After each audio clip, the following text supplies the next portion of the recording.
Mari kita lihat PowerPoint saya, saudara sekalian. Saya berdoa pagi hari ini kebenaran firman Tuhan jadi berkat buat kita semuanya. Ya, Ibrani 10 ayat yang ke-38, mari kita baca bersama-sama. 1, 2, 3. Tetapi orangku yang benar akan hidup oleh iman, dan apabila ia mengundurkan diri maka aku tidak berkenan kepadanya. Sekali lagi, tetapi orangku yang benar akan hidup oleh iman. Sampai situ saja.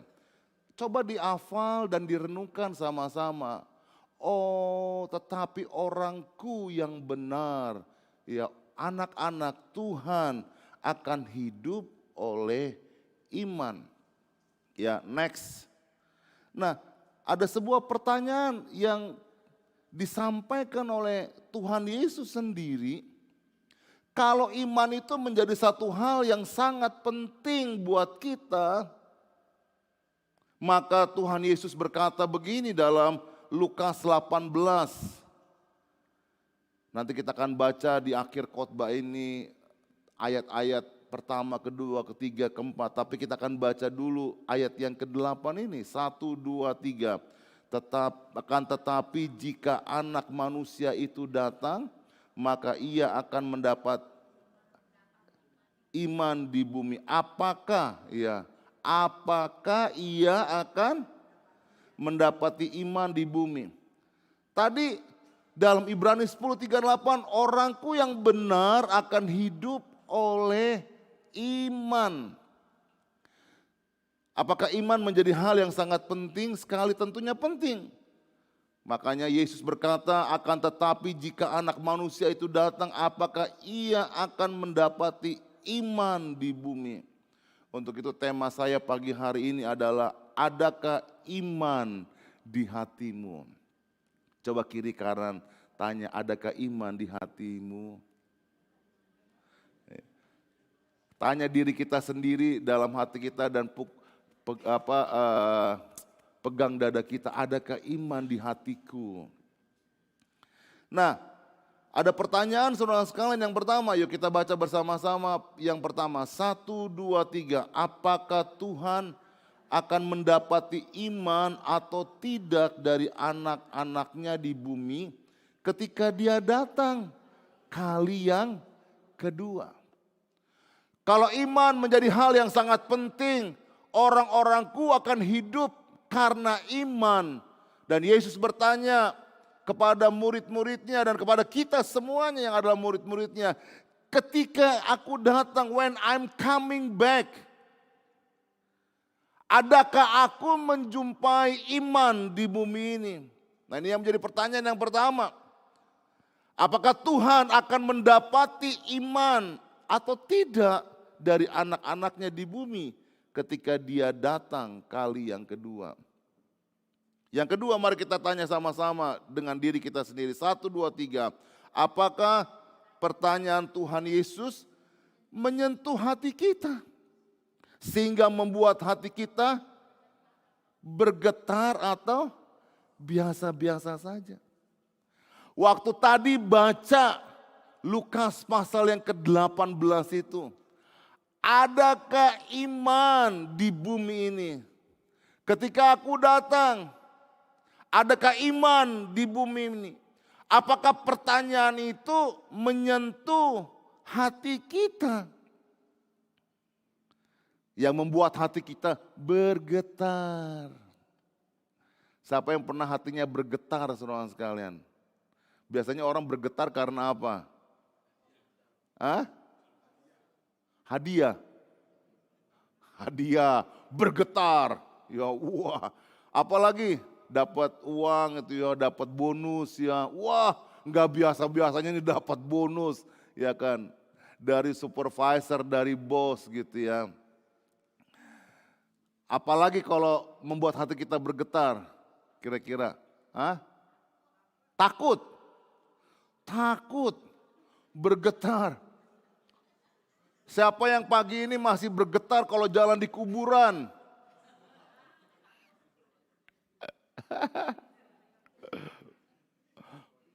Pertama kali saya tinggal, saudara sekalian, ya 2003 kan udah tinggal tuh di situ, baru dari 2003.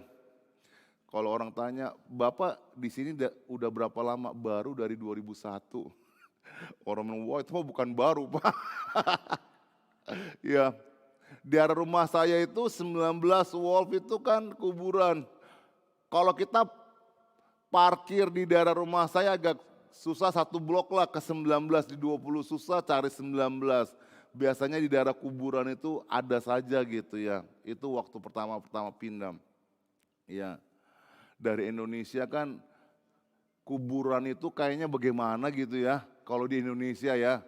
Ya, sedangkan kita kan ngelihat orang mati aja taruh kepalanya di bawah kan ya. Baru di sini aja lihat orang mati kepalanya di atas kan gitu. Kalau kita kan di Indonesia di peti di bawah kan gitu ya. Sampai ada yang bilang begini jemaat, Pak, kenapa sih itu kok kepala diangkat-angkat katanya.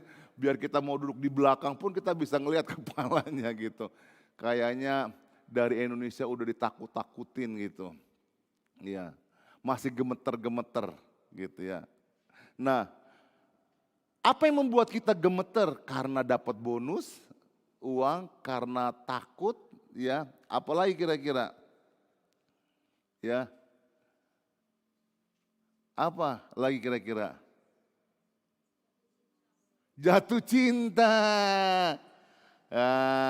Jatuh cinta berjuta rasanya, dipandang, dipegang. Ya, siapa yang hari ini masih bergetar kalau dipegang sama istrinya, sama suaminya?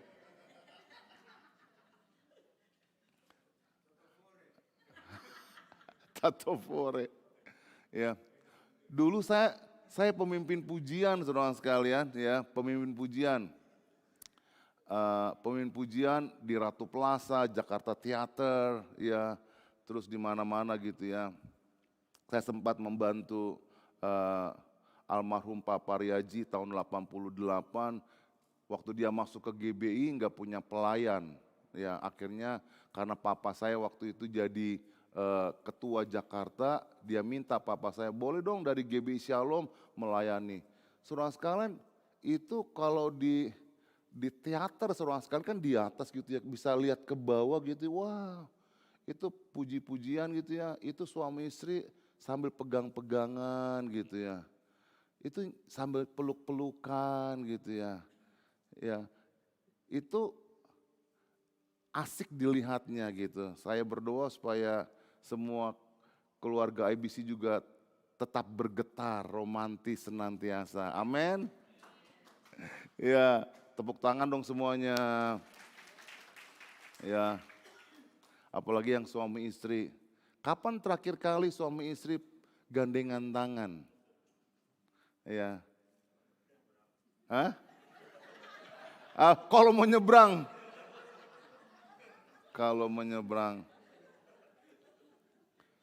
Minggu yang lalu kali ya, saya bukain pintu buat Ibu Lindi gitu. Sampai Ibu Lindi kaget-kaget, dibukain pintu lagi gitu.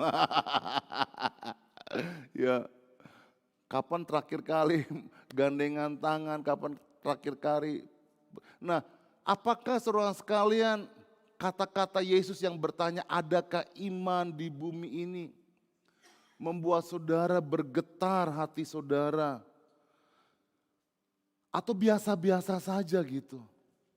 Kalau bergetar apa yang akan terjadi saudara sekalian?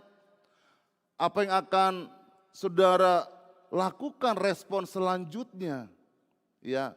Nah, kita lihat saudara sekalian, sekarang pertanyaan yang ketiga. Kita baca sama-sama, 1, 2, 3. Apakah kita masih punya kemauan untuk berubah? Agar kita benar-benar menjadi orang. Karena tadi kalau kita bergetar hati kita mulai bertanya, sekarang sejauh mana iman kita kepada Tuhan? Karena iman tidak hanya sekedar dibutuhkan waktu kita punya kesulitan. Berapa di antara kita yang ambil iman itu waktu kita sedang dalam keadaan sulit saja. Dalam keadaan punya masalah, dalam keadaan sedang sakit, dalam keadaan gak punya uang. Artinya dalam keadaan bad time. Bukankah orang benar itu hidup dari iman? Saya mau tanya, apakah hidup kita itu hanya hidup dalam kesulitan saja? Hitung berkat-Mu satu-satu. Teruskan. Ingat, janganlah lupa. Hitung berkat satu persatu. Terus apa lagi?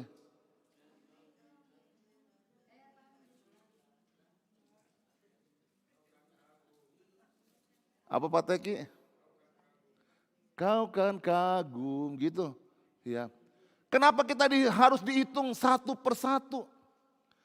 Sebab kadang-kadang saudara sekalian kita menghitung masalah kita lebih banyak daripada berkat yang Tuhan berikan.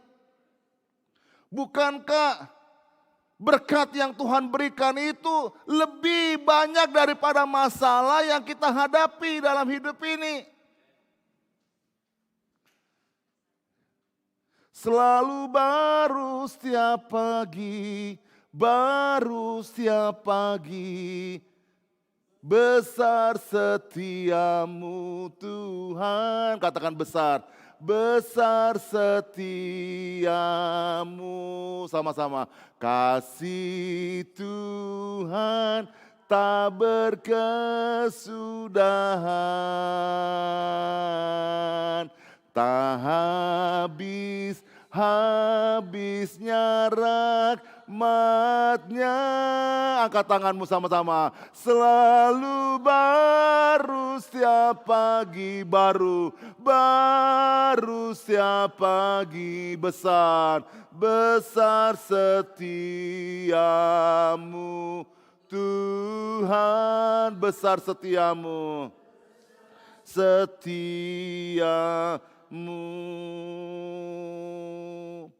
Kita nggak hanya butuh iman waktu dalam keadaan sulit saja. Tapi kita butuh iman dalam setiap keadaan hidup kita, in bad time and the good time. Kita nggak butuh iman hanya waktu kita dalam keadaan krisis saja. Tapi kita juga butuh iman dalam keadaan sukacita. Minggu lalu pendeta dari Singapura, saudara sekalian, berkata bahwa iman itu adalah a lifestyle. Iman itu adalah gaya hidup anak-anak Tuhan. Katakan amin. Berikan tepuk tangan yuk buat Tuhan. Faith about marathon. Kadang cepat, kadang dia lambat.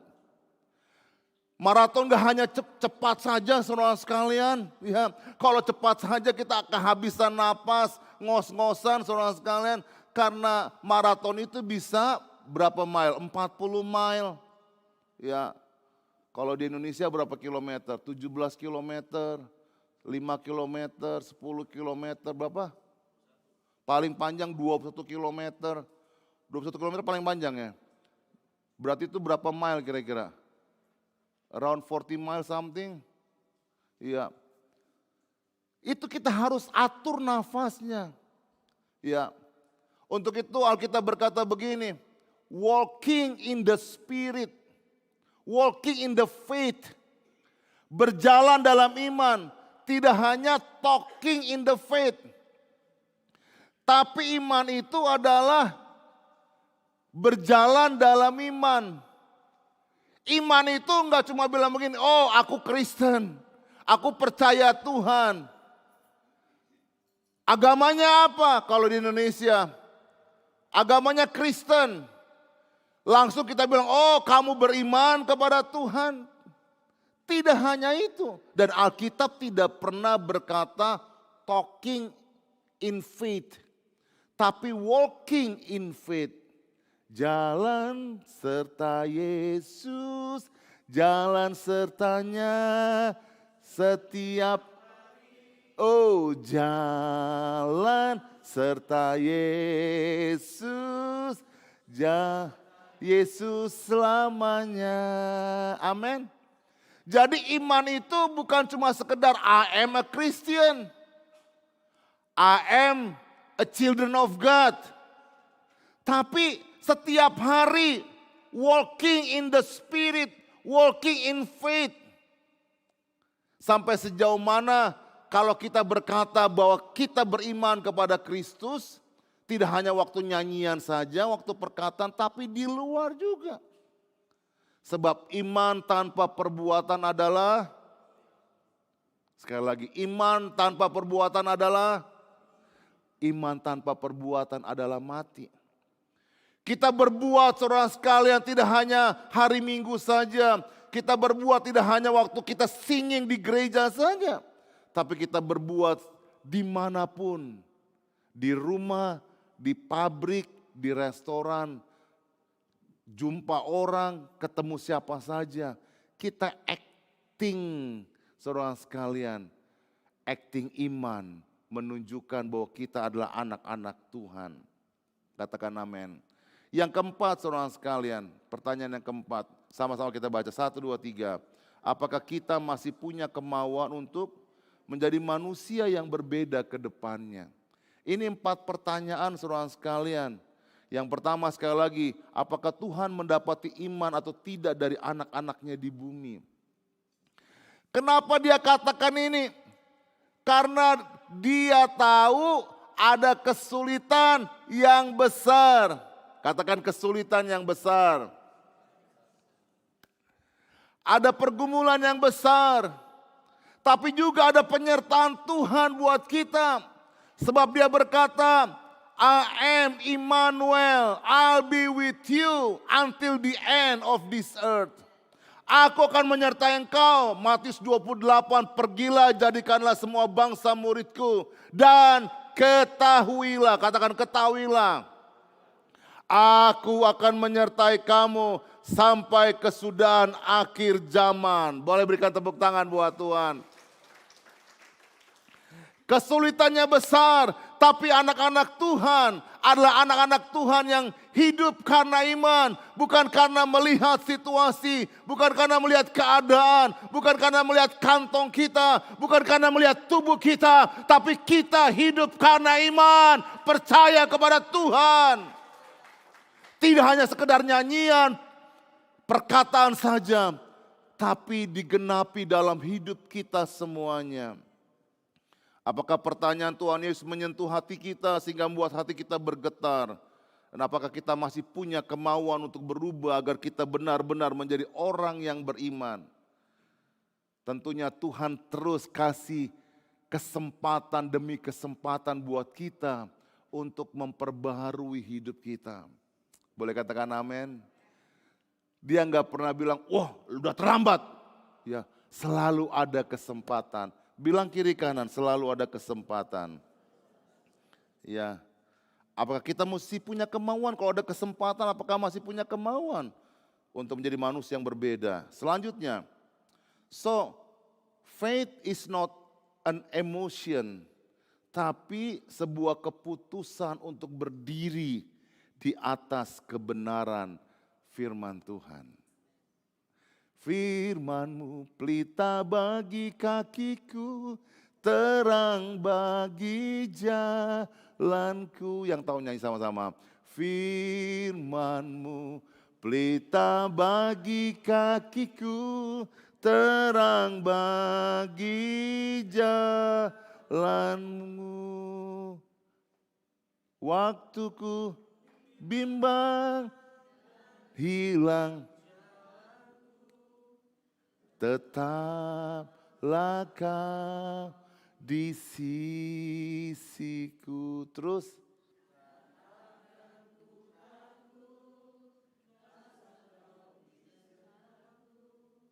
beserta selamanya. Iman artinya mengerti kebenaran firman Tuhan, berdiri atas kebenaran firman Tuhan, bahwa Tuhan ada selama-lamanya dengan orang-orang yang percaya, orang-orang yang benar. Berikan tepuk tangan buat Tuhan. Kita perlu iman ya waktu keadaan kita sedang sakit. Kita berdoa kepada Tuhan, Tuhan tolong aku, Tuhan jamah aku. Ketika berdoa, minta pertolongan Tuhan. Pak Agus 10 hari koma. Habis koma biasanya titik. Puji Tuhan belum titik ya. Puji Tuhan belum titik. Ya, Davin, Amel, keluarga di Indonesia berdoa. Baru datang 10 hari langsung koma saudara sekalian. Ya. Kenapa berdoa? Karena punya iman. Karena hidup itu dalam tangan Tuhan. Ada seorang yang telepon saya, Pak Ferry bisa nggak saya, ya pergi aja Pak Ferry. Ya kalau bisa udah disuntik aja game gitu. Hidup ini miliknya Tuhan. Katakan hidupku miliknya Tuhan. Waktu sedang sakit, kita perlu iman. Waktu kita dalam krisis keadaan keuangan, kita perlu iman. Apapun kita perlu iman, saudara sekalian. Tapi dalam keadaan bahagia, enjoy juga, kita perlu iman. Untuk tetap hidup kita takut akan Tuhan, berjalan bersama-sama dengan Tuhan. Jadi iman itu bukan emosi saudara sekalian. Oh hari ini khotbahnya luar biasa, imanku naik. Besok turun lagi saudara sekalian. Tetapi kebenaran firman Tuhan yang selalu ada dalam hidup setiap kita semuanya. Hidup bergaul dengan kebenaran Tuhan. Next. Sehingga our life dalam 2 Korintus 5 ayat yang ke-7, kalau bisa ada satu orang yang bisa baca dalam bahasa Indonesia. Our life is lived by faith, we do not live by what we see in front of us. Kita hidup karena iman, bukan karena kita melihat apa yang terjadi dalam keadaan dunia ini. Yang ada di depan kita, boleh baca dalam bahasa Indonesianya, siapa yang sudah dapat silakan baca. Pak Beng silakan. 2 Korintus 5 ayat yang ke-7. 2 Korintus 5 ayat yang ke-7. Sebab hidup kami ini adalah hidup karena percaya, bukan karena melihat. Bukan karena melihat. Karena kita punya kacamata rohani, katakan kacamata rohani. Kita punya the spiritual eyes saudara sekalian. Kacamata rohani yang bisa membukakan mata iman kita melihat lebih jauh daripada apa yang mata bisa lihat. Yang mata bisa lihat cuma hanya peperangan hari-hari ini. Dan minggu lalu Pastor Eddie dari Kanada, Vancouver bilang begini. Kalau yang terjadi di Israel itu akan punya dampaknya selanjutnya. Dia berjumpa dengan seorang guide yang pernah menjadi militer army daripada Israel. Tahun 2019 di hotelnya ada roket saudara sekalian. Tapi kena Iron Dome-nya Israel pecah. Dan dia bertanya, ini ada apa? Dan guide-nya bilang, perhatikan, pay attention. Yang terjadi di Israel itu akan menjadi hal yang akan terjadi di seluruh dunia. Benar, tahun 2020 ada COVID saudara sekalian. Kita nggak tahu akan apa yang akan terjadi saudara sekalian. Kalau 1973 itu perang 6 hari habis. Ini udah berapa hari ya perangnya? Lebih dari seminggu sudah ya. Ada pengamat bilang tanggal 24, sebelum tanggal 24 sudah selesai katanya. Kita tidak tahu saudara sekalian. Boleh petanya di yang bagian terakhir PowerPoint saya yang paling terakhir boleh dibuka untuk liatin saja. Ya, nah, kalau kita lihat ini jalur Gaza, ya. Nah, yang di sebelah kanan itu adalah Israel, itu West Bank. West Bank ini ada Bethlehem, ini daerah Palestina. Peperangan ini bukan dengan peperangan dengan Palestina, tapi dengan teroris, saudara sekalian, yang di belakang dengan Iran. Ya, Irannya sendiri nggak berani nyerang, dia pakai Hamas. Ya, nah kita sering ke Bethlehem dari Yerusalem tuh, kalau saudara lihat Yerusalem ya, Bethlehem itu untuk masuk Bethlehem saja penjaganya ketat. Kucing lewat, saudara sekalian, bisa diketahui oleh mereka, detektor mereka, kucing lewat. Ya. Ini kok satu truk masuk kagak ada yang tahu. Berarti ada orang dalam yang bermain untuk menjatuhkan Bibi, Benyamin Netanyahu. Ya.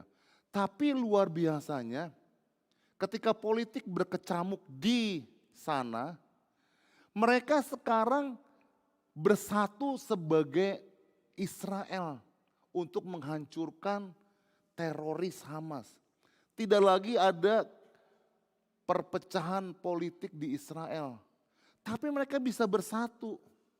Sehingga Benyamin Netanyahu menyatakan ini perang. This is a war. Dan kalau Israel yang menyatakan ini perang, maka saudara sekalian bisa dikatakan mungkin akan mengarah kepada perang dunia ketiga. Mungkin, maybe. Ya. Sebab kedatangan Tuhan itu karena adanya gempa bumi dan juga adanya perang. Di sana sini. Tadi malam di kulnya Pak Abeng, lagunya apa sebelum firman Tuhan? Coba nyanyi dulu yang keras, Pak Abeng. Silakan Pak Abeng, berdiri.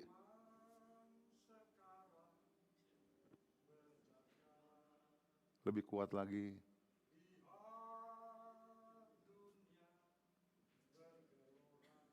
Terus.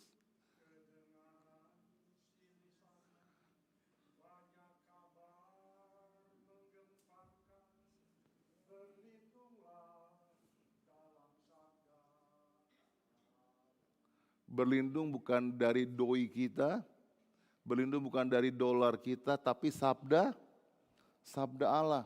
Saudara bisa lihat ya. Jadi ini West Bank tuh jalur Gazanya di sebelah sananya. Dekat Mesir, saudara sekalian. United Nations menyatakan bahwa Hamas bukan teroris. Mereka nggak berani klaim Hamas teroris. Dan beberapa negara sudah mengutuk Israel, termasuk presiden kita. Ini bukan peperangan antara Palestina dan Israel. Saya bilang presiden kita bukan presiden sini, saudara sekalian ya. Presiden kita mengutuk Israel. Karena rumah sakit yang dibom 500 mati, mereka memperkirakan itu adalah Israel yang ngebom. Tetapi ternyata Hizbullah yang adalah Rusia dari belakangnya juga bermain di sana. Kalau kita perhatikan artinya bahwa nanti saudara baca di rumah Gog dan Magog, saudara sekalian, Gog adalah prince, ya. Gog dan Magog akan terjadi peperangan yang terakhir, ya. Gog itu adalah prince, ya. Title prince atau lord, ya. Prince-nya Magog, saudara sekalian, dan Magog adalah Rusia. Semua negara ini akan attack Israel, ya. Dan bayangkan 22 negara Arab, 22 negara Arab ya di sekitar Israel, dan 52 negara Muslim country in the world 52 mengutuk dan bullying Israel. Nah sekarang siapa yang bullying, siapa yang awal duluan? Israel atau negara-negara ini 22 yang gak berani saudara sekalian. 22 negara Arab plus 52 negara Muslim country around the world. Tapi yang saya percaya bahwa lebih daripada itu Tuhan akan bukakan orang-orang Israel hatinya untuk terima Tuhan Yesus. Percaya Yeshua HaMashiach. Katakan amin. Sehingga kalau baca dalam Yeskiel 38 perang Gog dan Magog, maka akhir endingnya nanti akan ada rapture, pengangkatan gereja Tuhan. Artinya gereja Tuhan, orang-orang benar akan mengalami rapture. Dan ini waktunya tidak lama lagi. Katakan tidak lama lagi. Ya, next. Ya. Untuk itu saudara sekalian, kita perlukan unshakable. Iman yang tidak tergoyahkan. Shake itu digoncangkan, milkshake. Ya, milkshake. Sekarang unshakable. Artinya bagaimana kita memiliki iman yang tidak tergoncangkan. Next. Lewat pembacaan firman Tuhan ini maka kita lihat ya tentang hakim yang lalim dan seorang janda. Always pray and don't give up. Bagaimana saya akan akhiri poin terakhir. Bagaimana kita memiliki iman yang tidak tergoncangkan. Don't give up and always pray. Katakan sama-sama, 1, 2, 3, always pray and don't give up. Kita baca next ya. Yuk baca sama-sama, 1, 2, 3. Yesus mengatakan satu perumpamaan kepada mereka untuk menegaskan bahwa mereka harus apa? Belum? Ada di PowerPoint? I'm sorry, di PowerPoint-nya ada.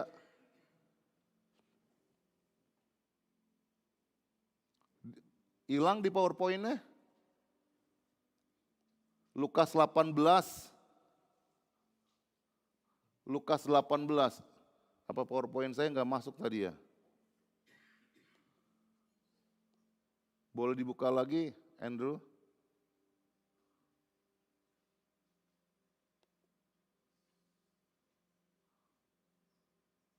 Kita baca Lukas 18 ayat 1 sampai ayat yang ke-8. Boleh dibuka saudara sekalian di PowerPoint yang nggak ada. Lukas 18 ya. 18. Di PowerPoint ada Lukas 18 ya. Yuk kita baca.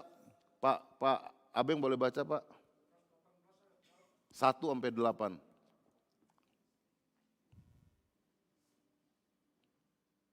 Lukas 18, 1 sampai 8. Demikian firman Tuhan.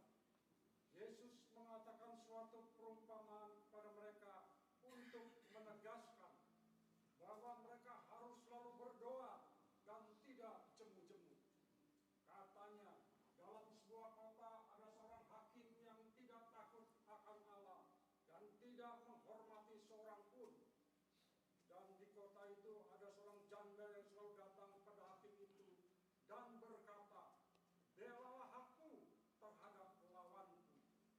Beberapa waktu lamanya hakim itu menolak, tapi kemudian ia berkata dalam hatinya, walaupun aku tidak takut akan Allah dan tidak menghormati seorang pun, namun karena janda ini menyusahkan aku, baiklah aku membenarkan dia, supaya jangan terus saja ia datang dan akhirnya menyerang aku. Kata Tuhan, camkanlah apa yang dikatakan hakim yang lalu itu. Tidaklah Allah akan membenarkan orang-orang pilihannya yang siang malam berseru kepadanya? Dan apakah ia mengulur-ulur waktu sebelum menolong mereka? Aku berkata kepadamu, ia akan segera membenarkan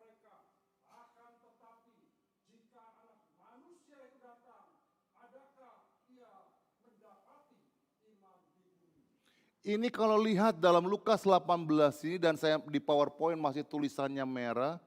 Itu Yesus yang menyatakan sendiri, dia bikin perumpamaan. Ada hakim yang lalim. Ini hakim yang lalim, ya Pak Abeng? Hakim yang lalim, lalim itu artinya hakim yang kejam, tidak baik. Tapi janda ini datang terus, datang terus, datang terus. Ini iman itu bukan sekedar emosi saja, satu saat waktu saja. Tapi setiap saat, keep going. Jangan give up, always pray. Apa yang membuat kita nggak give up? Karena ada kekuatan kita berdoa. Katakan amin. Doa itu seperti sustain saudara sekalian. Di bawahnya keyboard tadi Windy pencet sustain. Saya selalu kasih contoh ini. Ini namanya sustain saudara sekalian.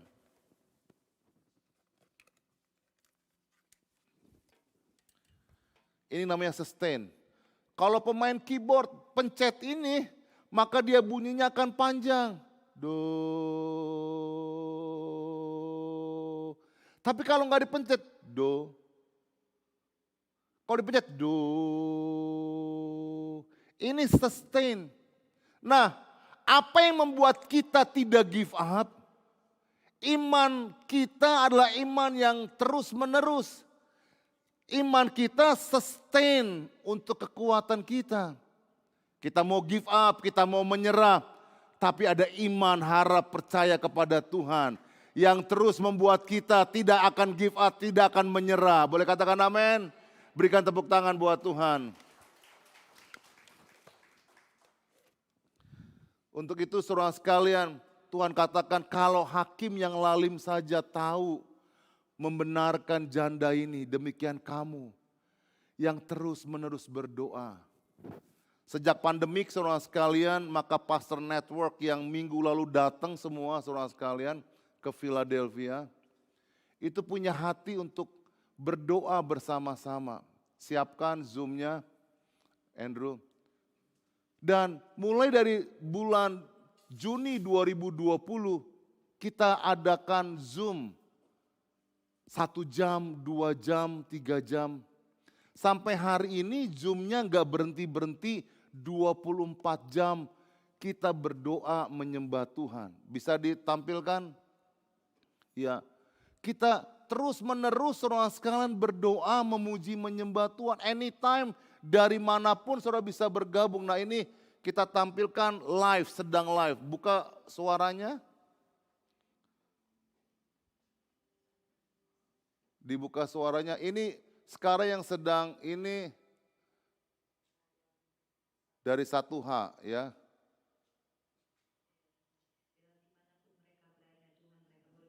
Jangan buka suaranya, sorry.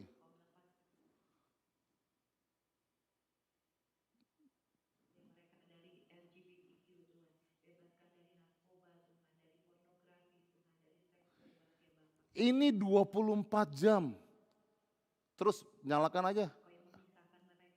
Ini 24 jam. ID code-nya 891 8221 0422. Saudara mau buka malam, pagi, ini yang gabung dari Eropa, dari Afrika, dari Australia, dari Asia, 24 jam. Saudara sekalian, terus menerus, saudara di rumah, di mobil, dimanapun, saudara bisa join menyembah Tuhan dan juga ikut doa syafaat. Coba lihat partisipannya yang sekarang berapa. Ini live saudara sekalian, partisipannya berapa? Lihat 37 orang, kadang-kadang ada 20 orang, kadang-kadang 10 orang. Ini 24 jam.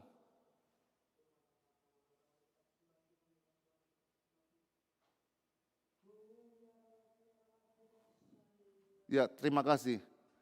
Doa itu sustain iman kita. Katakan amin.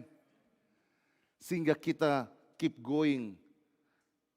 Poin yang terakhir saudara sekalian, next. Ya. Next.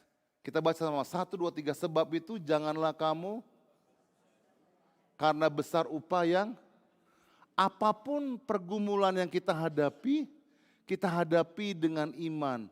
Untuk itu iman dibutuhkan bukan saja waktu saat krisis, tapi hari ini kita bangun iman kita dengan the word of God, kebenaran firman Tuhan yang setiap hari kita baca terus. Kita dengarkan. Kalau saudara nggak suka baca, saudara bisa dengarkan. Ada audionya. Ya, saya setiap pagi dengan Andrew dengarkan kebenaran firman Tuhan setiap pagi. Ya, dari CBN.